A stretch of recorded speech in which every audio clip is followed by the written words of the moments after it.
saya Putri Bernita dengan NIM C1C021214. Di sini saya akan membahas dasar-dasar perpajakan. 1. Mengetahui definisi dan unsur pajak. Menurut Undang-Undang Nomor 16 Tahun 2009 tentang perubahan keempat atas Undang-Undang Nomor 6 Tahun 1983 tentang ketentuan umum dan tata cara perpajakan pasal 1 ayat 1 berbunyi, pajak adalah kontribusi wajib kepada negara yang terutang oleh orang pribadi atau bersifat memaksa atau berdasarkan undang-undang dengan tidak mendapatkan imbalan secara langsung dan digunakan untuk keperluan negara bagi sebesar-besarnya kemakmuran rakyat. Unsur-unsur pajak adalah 1. Iuran dari rakyat kepada negara. Yang berhak memungut pajak hanyalah negara. Iuran tersebut berupa uang, bukan barang.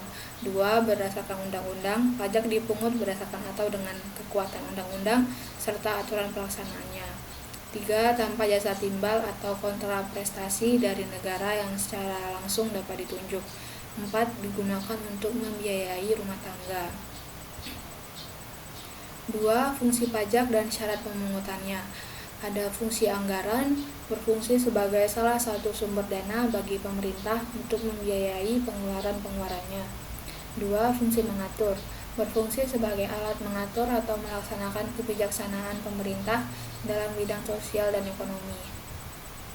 Syarat pemungutan pajak, ada pemungutan pajak harus adil, syarat keadilan, pemungutan pajak harus berdasarkan undang-undang, syarat yuridis, tidak mengganggu perekonomian, syarat ekonomis, pemungutan pajak harus efisien, syarat finansial, sistem pemungutan harus sederhana. Teori-teori mendukung pemungutan pajak itu ada teori asuransi, ada teori kepentingan, teori daya pikul. Teori daya pikul itu dibagi menjadi dua, ada unsur objektif dengan unsur subjektif. Kedudukan hukum pajak. Menurut Prof. Dr. Rohmat Sumitro SH, hukum pajak mempunyai kedudukan di antara hukum-hukum sebagai berikut. Ada hukum perdata, mengatur hubungan antara satu individu dengan individu yang lainnya. Ada hukum publik, mengatur hubungan antara pemerintah dengan rakyatnya. Hukum ini dapat dirinci sebagai berikut. Ada hukum tata negara, hukum tata usaha, hukum pajak, hukum pidana.